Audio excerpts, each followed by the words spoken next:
अफसोसनाक खबर वजीरिस्तान से। वजीरिस्तान में एक ड्रोन हमला हुआ है जिसमें मासूम पाकिस्तानी औरतें और बच्चों को शहीद कर दिया गया है। ये ड्रोन का जो हमला है ये अमेरिका की तरफ से नहीं है, इंडिया की तरफ से नहीं है, बल्कि हमारा अपना ही ड्रोन हमला जो है उसमें ये कोलेटरल डैमेज आपने से कहना है, जो भी कहना है, मासूम शहरियों की शहादत हुई है। खैबर पख्तूनख्वा और कबायली इलाका जात के अंदर ये जुल्म नया नहीं है। 9/11 के बाद बहुत सारे ड्रोन हमले हुए और उसमें बहुत सारे मासूमों की जानें गई, शहादतें हुई। याद कीजिए, पाकिस्तान में इसके खिलाफ वैसे तो आवाजें उठती थी, लेकिन जो सबसे तवाना और सबसे मौसर आवाज है वो इमरान खान की थी। इमरान खान आज अगर जेल में ना होते और आज़ाद होते तो इसके खिलाफ भरपूर रद्द अमल देते, स्पेशली जबकि खैबर पख्तूनख्वा में हमारी अपनी हुकूमत है, मीन पाकिस्तान तहरीक इंसाफ की हुकूमत है। तो मैं उनसे ये तकाजा करूंगा, रिक्वेस्ट करूंगा कि आप बयान देने से बढ़कर इसके ऊपर एक्शन लें। सिर्फ बयान जरूरी नहीं है, इसके ऊपर भरपूर एहतजाज किया जाए।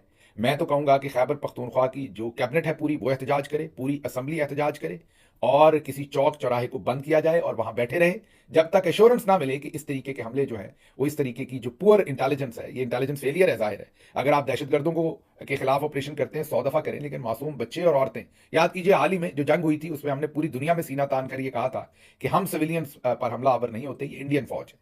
तो पर फिर इंडियन फौज के पास ही ये रहने दीजिए ट्रॉफी के वो कश्मीर में और दूसरी जगहों पर जिस तरीके से मासूम शहरियों का कत्लेआम करते हैं, हम इसमें क्यों हिस्सेदार बनते हैं, हम उसी तरीके का काम क्यों करते हैं। तो बहरहाल ये जो आज बच्चे और खवातीन शहीद हुए, इनके वर्सा ने इनकी लाशें रखकर एहतजाज जारी किया हुआ है। ज़ाहिर है अब लोग जाएंगे, उनका एहतजाज खत्म करवा देंगे, उन्हें तसल्ली देंगे, तशफ़ी देंगे, वो इनको दफन कर देंगे और ये मामला इसी तरीके से आगे चलता रहेगा। लेकिन ये अफसोसनाक है, एक कौम के तौर पर शर्मनाक है कि हम अपने ही शहरियों को ड्रोन हमले से शहीद कर देते हैं। अच्छा, आप पंजाब में रहने वाले, कराची में रहने वाले, सिंध में रहने वाले या और इलाकों के अंदर रहने वाले जो पाकिस्तानी हैं, आप ये खबर सुनेंगे, इस कान से सुनेंगे, इस कान से निकाल देंगे। वजह क्या है? क्योंकि आपका कोई अपना अजीज इसमें शामिल नहीं है। आपको ये कोई बहुत बड़ी बात कई लोगों को नहीं लग रही होगी, अमूमी खबर लग रही होगी, लेकिन जब आपके अपने मुल्क में आपके साथ ऐसा होता है, आप जाती तौर पर सोचिए कि अगर ट्रैफिक पुलिस वाला आपका नाजायज चलान कर दे या आपसे बदतमीजी कर दे तो आपकी फीलिंग क्या होती है? कितने दिन तक आपको वो जो एहसास है, जो आपको ह्यूमिलिएशन का एहसास है या ज्यादती का एहसास है, वो आप पर गालिब रहता है।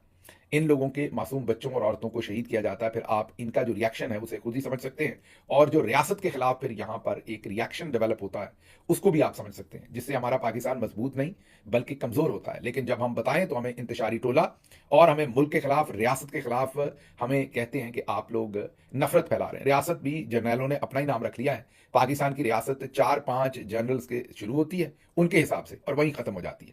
हम जो बाकी सारे 25 करोड़ या 30 करोड़ पाकिस्तानी हैं वो खामखा है, हमारे पर कोई तनकीद करे ना करे, कोई बुरा कहे ना कहे, उससे कोई फर्क नहीं पड़ता। एज लॉन्ग एज आप उन 5, 6, 8, 10, 20 जनरल्स को कुछ ना कहें तो आप बिल्कुल रियासत के ताबेदार हैं, वफादार हैं, आपको अवार्ड भी मिल सकते हैं, जितनी आप उनकी खुशामद करें अवार्ड मिल जाएंगे। लेकिन अगर आपने उन पर तनकीद कर दी तो फिर आप मुल्क दुश्मन है, आपकी वफादारी खत्म है, क्योंकि शायद इस मुल्क की रजिस्ट्री उन्हीं के नाम पर है, बाकी सब तो खामखा है। आगे चलते हैं, अगली खबर भी इसी तरह की अफसोसनाक है और वो खबर जाफर एक्सप्रेस से रिलेटेड है। जाफर एक्सप्रेस का आपको वाकया याद है, जब 440 पैसेंजर्स और सिक्योरिटी के एहलकारों पर जो एक ट्रेन के अंदर थे, उस ट्रेन को यरगमाल बना लिया गया। 440 लोगों को, ये ऑफिशियल फिगर थी। उसके बाद उसके ऊपर लंबा ऑपरेशन हुआ, उन लोगों को छुड़वाया गया, लेकिन बहुत सारी शहादतें हो गई। नंबर बाद में कम बताया गया, लेकिन कहा जाता है 100 से ज्यादा शहादतें हुई। अब हमें उसी वक्त इसकी सारी डिटेल पूरी दुनिया के सामने रखनी चाहिए थी। नेशनल और इंटरनेशनल मीडिया को वहां लेकर जाना चाहिए था, पूरी ब्रीफिंग देनी चाहिए थी, फिर उसकी एक फॉलो अप ब्रीफिंग होनी चाहिए थी। उस फॉलो अप ब्रीफिंग में जो कुछ भी मजीद पता चला उसको सामने रखना चाहिए था। मीन इंटेलिजेंस गैदरिंग और इंटेलिजेंस इंटरप्रिटेशन सारी जो है कि ये हमलावर्स को किस किस ने कहां कहां से मदद की, कैसे इन्होंने हमला किया, वो सब कुछ हमें सामने रखना चाहिए। इंडिया का जो उसके अंदर किरदार था उसको वाजे करके रखना चाहिए था, हमने नहीं रखा। आप सोचेंगे ये खबर तो मैं पहले भी दे चुका हूं, अब क्यों दे रहा हूं? आज इसलिए दे रहा हूं कि अब जाफर एक्सप्रेस के ऊपर कैसे हमला किया गया। दहशतगर्दों ने, बलोच लिबरेशन जो उनका फ्रंट है या जो भी उन्होंने उसका नाम रखा हुआ है, मजीद ब्रिगेड शायद उसे वो कहते हैं या मजीद फोर्स कहते हैं, उन्होंने अब अपनी वीडियो जारी कर दी है। Can you believe it?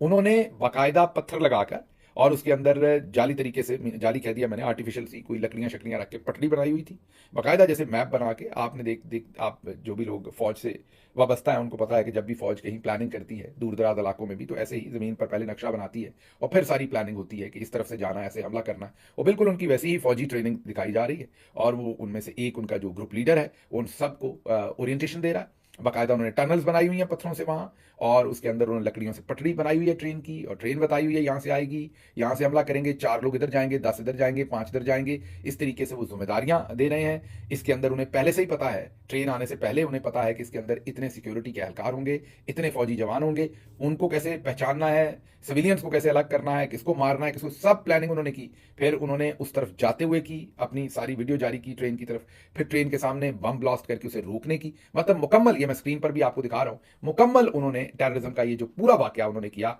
उस पर मुकम्मल उन्होंने वीडियो जारी की। मतलब कि दहशतगर्दों की इतनी तैयारी है, वो इतनी तैयारी के साथ आई कि ना सिर्फ उन्होंने ट्रेन को अगवा किया या गमाल किया, बल्कि उन्होंने उसकी वीडियो भी एक एक पल की बनाई, और अब वो पूरी दुनिया के अंदर उसे नशर भी कर रहे हैं। पूरी उन्होंने एक किस्म की डॉक्यूमेंट्री नशर कर दी है। लेकिन जिनका ये काम था, DGISPR का और हमारे इदारों का, कि ये सारी इंफॉर्मेशन इससे भी बेहतर तरीके से आवाम के सामने रखते और पूरी दुनिया के साथ रखते, उन्होंने ये काम नहीं किया। उन्होंने क्या किया है वो आपको अगली खबर देते हैं, उसमें आपको समझ आएगी कि उनकी तवज्जो इनकी तरफ नहीं है। उधर भी चूक हो जाती है वजीरिस्तान में, इधर जाफर एक्सप्रेस में भी, इंडिया पे भी। हमने कल ही आपको बताया कि कल एक और शहरी को कत्ल कर दिया उन्होंने बदीन के अंदर आकर, और इससे पहले कितने शहरियों को कत्ल कर चुके हैं, उन्हें भी हमने पहले 2-3 साल से उन्हें हमने ये शिकारगाह के तौर पर दिया हुआ है। पाकिस्तान की जो मर्जी करें, अभी भी जारी है। मतलब ठीक है, कोई मुल्क भी कहीं पर दहशतगर्दी करवा सकता है, लेकिन कम अज कम जिस मुल्क में होती है, उनके मुंह में जुबान होती है, उनके पास इदारे होते हैं, वो पूरी दुनिया को जाके अपना किस्सा, अपना अहवाल, अपनी कहानी तो सुनाते हैं। हमारे कुछ नहीं, तो हमारे वाले फिर क्या कर रहे हैं? अगली खबर सुनिए, उससे पता चलेगा। अब इमरान रियाज, साबिर शाकिर, मोईद पीरजादा, शहबाज गिल और बहुत सारे दूसरे साथियों के अब यूट्यूब चैनल्स जो हैं उनको बंद करने का फैसला हुआ है। ये कोई नई खबर नहीं है, हमने इसकी तैयारी पहले ही कर रखी थी, और मैं आपको पहले भी मैं ये बता चुका था कि भले एक बंदा मुझे देखने वाला बचे, ये मेरा आपसे वादा है, भले एक बंदा मुझे देखने वाला जो है वो बचे, मैं तब भी अपना जो वीलॉग है वो जारी रखूंगा। इनको लगता है कि इससे हम इस अब सच बोलने की आदत को छोड़ देंगे, या सच बोलना छोड़ देंगे, ये व्यूअरशिप ले लेंगे, ये लोगों को देखना बंद कर देंगे, तो हम बात करना बंद कर देंगे। नहीं, जब तक यूट्यूब पर एक भी बंदा है, मैं ये काम करता रहूंगा। यूट्यूब पर कोई भी नहीं रहेगा तो कोई और फोरम होगा, सच बोलने का काम जारी रहेगा। जितनी आप पाबंदियां लगाएंगे उतना आप पर सख्त हमला होगा, मतलब कि उतना आपको जवाब सख्त मिलेगा, कम नहीं मिलेगा। तो ये एक्सपेक्टेड था, आपको मैं कई दिन से बता रहा था। लेकिन हमारी तरजीहात गौर कीजिए कि एक तरफ तरजीहात रियासत को क्या होनी चाहिए, लेकिन उन्होंने फैसला ये किया है कि ये मुल्क दुश्मन है। मुल्क दुश्मन क्यों है? ये उन 5-6 जनरल्स के ऊपर तनकीद करते हैं पाकिस्तान की रजिस्ट्री जिनके नाम पर है, उन पर आपने तनकीद नहीं करनी, उनके कामों पर आपने तनकीद नहीं करनी। बाकी सत्ते खैरे हैं, जो मर्जी आप करें, बस उन पर तनकीद ना करें। तो मैं दोबारा आपको याद करवाऊंगा, इस सब से निपटने के लिए हमने आपको कहा था कि आप हमारे व्हाट्सएप चैनल को ज्वाइन करें। इस वीलॉग के आखिर पर भी उसका लिंक होगा, अभी भी स्क्रीन पर ऊपर आपको उसका लिंक दे रहे हैं, वो देखिए लिखा हुआ होगा व्हाट्सएप लिंक। वहां पर अगर आप क्लिक करेंगे तो आप व्हाट्सएप चैनल पर चले जाएंगे। जब आप उसे ज्वाइन करें तो जरूर याद रखिएगा कि ऊपर कॉर्नर में बेल आइकन है, उसे जरूर दबाइएगा ताकि आप नोटिफिकेशन ऑन कर सकें। जब आप जाते हैं तो बाय डिफॉल्ट नोटिफिकेशन साइलेंट होते हैं, बेल के ऊपर क्रॉस लगा होता है, उस क्रॉस को खत्म करना है, बेल आइकन दबाना है, ताकि आप हमारे साथ जुड़े रहें। और कुछ नहीं तो हम यही सच आपको जो है वो व्हाट्सएप के थ्रू भेजते रहें। अगर यूट्यूब के ऊपर कोई और हमारी ये पाबंदी लगाकर बिल्कुल चैनल खत्म ही करवा दें अगर यहां पर कल को।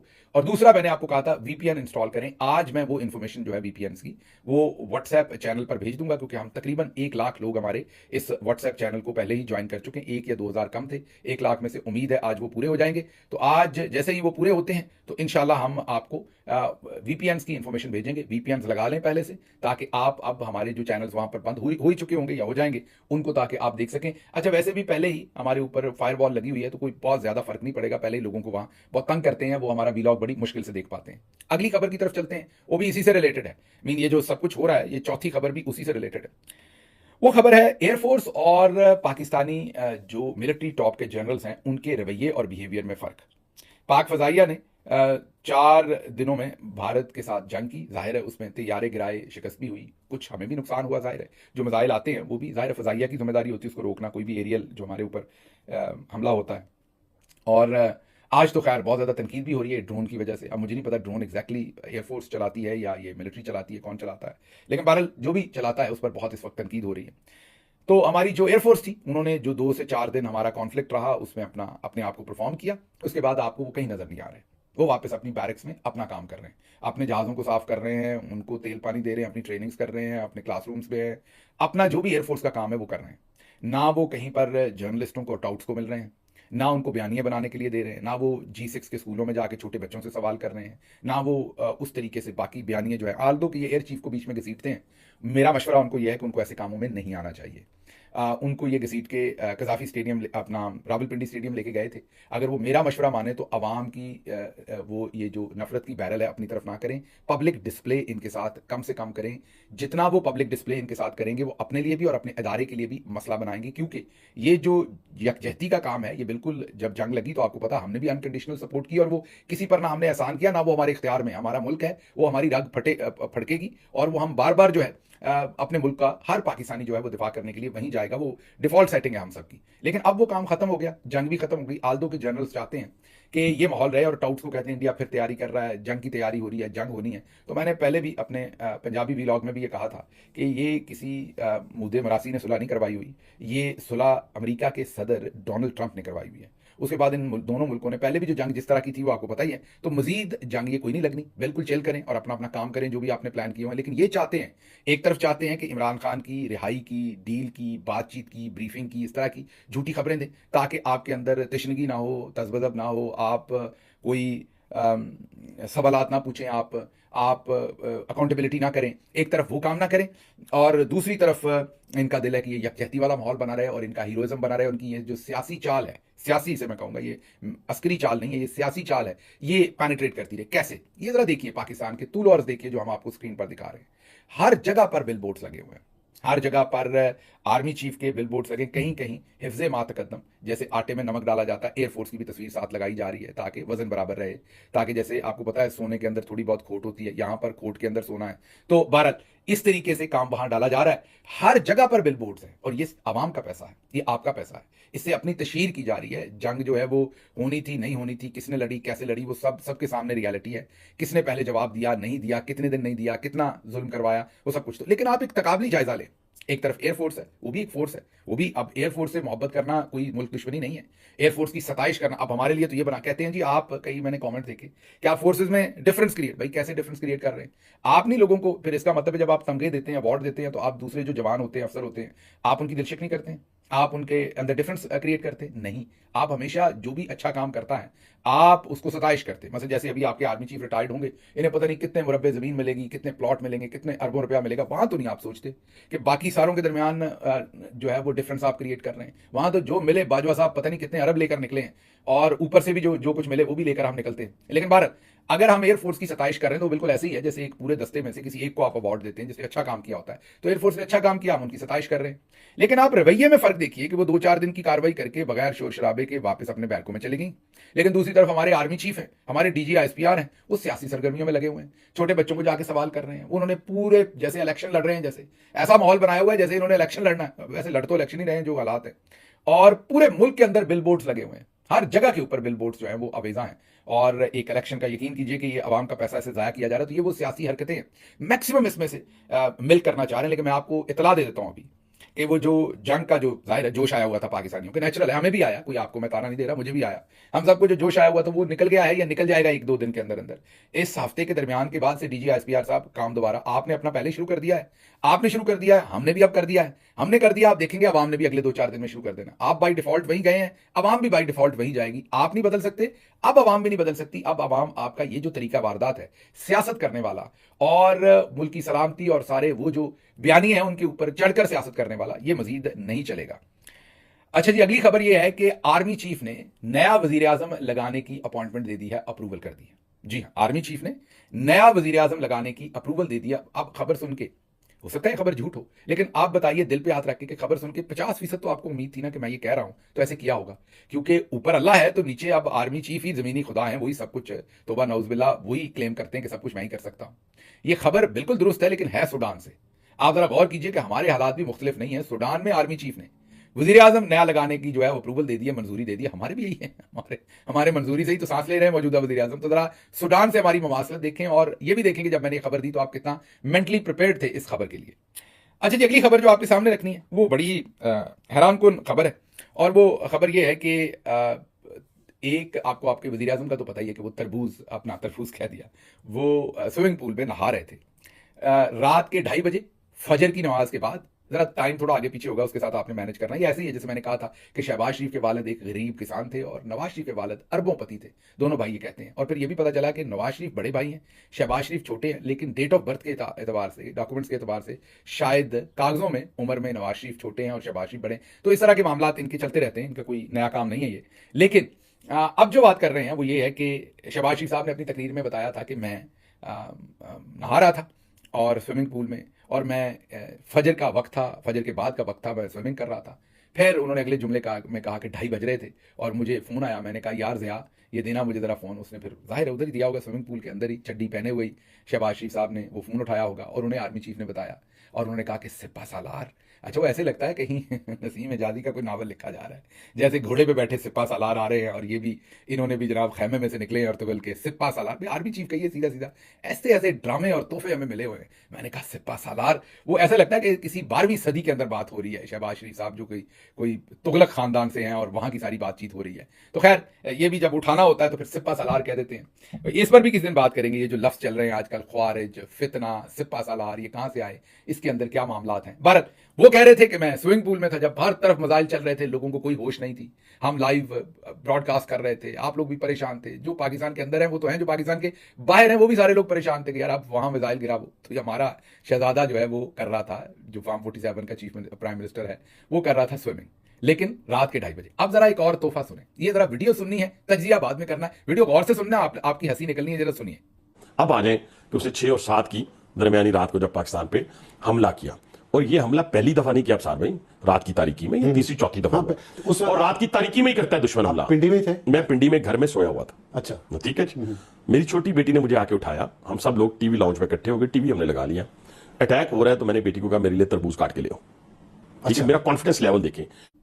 सुन लिया आपने, जब हमला हो रहा था तो उनकी बेटी ने उनको उठाया। बेटी जाहिर है, बेटियां तो वैसे सांझी होती हैं, तो बेटी समझदार होगी, उसने सोचा अब्बा जी, बेटी को यही लगा कि यार ये कोई आम आदमी है, वरना वो अगर बेटी को ये पता होता कि मेरे बाप ने ये हरकत करनी है, बस बेटी के लिए तो बाप मुहतरम ही होते हैं, मैं उस एतबार से नहीं कह रहा अब्बासी साहब कहीं नाराज ना हो जाएं, हमारी भी बेटी है वो। लेकिन बहरहाल वो जो हमारी भी बेटी है उसको ये लगा कि मेरे वालिद साहब घर में आकर बताते हैं, टीवी पर भी कहते हैं ये वजीर है, तो आम आदमी होंगे। तो बेटी ने जो स्कूल में पढ़ा होगा उस एतबार से उसको लगा कि जंग लग गई है, मेरे अब्बा कैबिनेट के मेंबर हैं, वफाकी काबीना के, भले फार्म 47 पे ही सही, तो मुझे अपने अब्बा को उठाना है और इनको बताना है कि अब्बा जी जंग लग गई है, तो आप भी अपना किरदार अदा करें। तो उन्होंने उठाया तो अब्बा जी ने क्या चवल मारी है माजरत इस लफ्ज के ऊपर, उन्होंने कहा पुत्र तू तरबूज ले आ बेटा तुम तरबूज ले आओ। और उसमें कहते क्या, ये एक दफा फिर सुनिएगा, आखिरी जो जुमला है ये दोबारा सुनिए। अटैक हो रहा है तो मैंने बेटी को कहा मेरे लिए तरबूज काट के ले आओ। अच्छा, मेरा कॉन्फिडेंस लेवल देखें। अच्छा, मेरा कॉन्फिडेंस लेवल देखें। अच्छा, मेरा कॉन्फिडेंस लेवल देखें। अच्छा, मेरा कॉन्फिडेंस लेवल देखें। सुना आपने, और उसके ऊपर ये कहते हैं कि मेरा कॉन्फिडेंस चेक करें। जनाब बिल्कुल आपका कॉन्फिडेंस है, मान गए हम आपके कॉन्फिडेंस को। एक तो आप लोग पढ़े लिखे नहीं, ऊपर से कोशिश नहीं करते। जिस वक्त आप ये तरबूज मांग रहे थे, तरबूज भी लाल ही होता है। मेरा ख्याल आप उन पाकिस्तानियों के साथ यकजहती कर रहे थे। 31 के करीब पाकिस्तानी शहीद हो चुके थे, जिसमें बहुत सारे मासूम बच्चे थे, उनका खून बह चुका था। जवाब तो आप लोगों ने देना नहीं था, आप लोगों को तो पहले से ही पता था। मोदी के साथ आपका मामला तय था, जयशंकर बता चुका, डीजीएमओ टू डीजीएमओ इंफॉर्मेशन आ चुकी। कोई डिनाई कर दे इस बात को, मैं ये दूसरी दफा कह रहा हूं, कोई डिनाई कर दे कि इंडिया ने नहीं बताया था मिसाइल छोड़ने के वक्त कि हम ये मिसाइल छोड़ रहे हैं आपके ऊपर, डिनाई करे कोई इधर उधर से। ये फैक्चुअल बात मैं आपको बता रहा हूं कि ये डिनाई नहीं करेंगे, क्योंकि जयशंकर ने गलत नहीं कहा, उन्होंने कन्वे किया। अब आप कहेंगे आप इंडिया की तरफ की बात कर रहे हैं, नहीं मैं बिल्कुल इंडिया की। उन्होंने मिसाइल जो हम पर मारे गलत किया, उन्होंने बेशर्मी की, बेहयाई की, बगैरती की, मासूम लोगों को उन्होंने शहीद किया। उनके पास कोई वजह नहीं थी हमारे ऊपर हमला करना, हमारी सब। आप याद कीजिए वो सारे दिन मेरा क्या इस्तदलाल था कि हमें जवाब देना चाहिए, हमारी खुद मुख्तारी, हमें जवाब देना चाहिए। तो मैं वही शहबाज गिल हूं जो कहता था जवाब देना, लेकिन मैं वही आपको बता रहा हूं कि उन्होंने इन्हें बताया था, ये अब आपके सामने कन्फेस नहीं कर रहे। ये मिलिट्री सोर्सेज के ऊपर कन्वे हुआ था एक दूसरे को मिसाइल मार रहे हैं। तो उन्होंने कहा कि तरबूज ले आओ, खूनो खून था ना मुल्क, तो तरबूज भी जरा लाल ही होता है। तो उन्होंने कहा, मैं कहा तो अगर बेटी को पता होता ना कि अब्बा जी ने ये खच मारनी है, यकीन कीजिए बेटी आपको सोए हुए ना उठाती, क्योंकि सोए हुए आप बेहतर थे इससे। लेकिन आपका कॉन्फिडेंस चेक करें। मुझे यहां से इजाजत दीजिए। अल्लाह आपका हामी और नासिर हो। पाकिस्तान जिंदाबाद।